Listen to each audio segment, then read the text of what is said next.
So, I don't know who needs to hear this, but be careful what you speak into somebody else's situation. I think that sometimes as Christians, we tend to try to rationalize certain things that we know nothing about.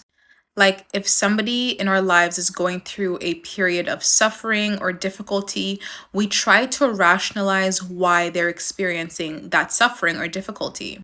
And we can be tempted to even blame the person for their suffering or their difficulty because we sometimes rationalize that as a Christian, if you're going through suffering, it's probably because you may have done something to warrant that suffering. And guys, sometimes that's just not the case.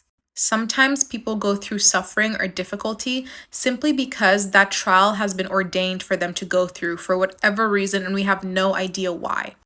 And it reminds me of the book of Job when Job's friends blamed Job for his suffering, when it was actually God who had allowed the enemy to sort of take away from Job's life, to allow Job to suffer.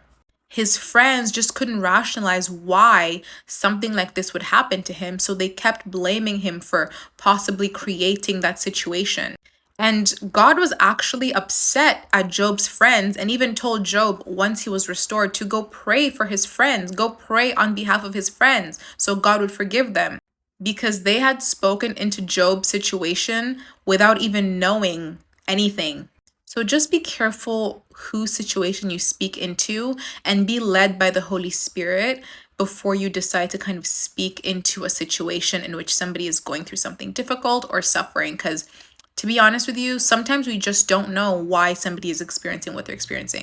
And sometimes it's best to just be there for that person as opposed to kind of speak into their situation. So, yeah, watch what you say. God bless you guys.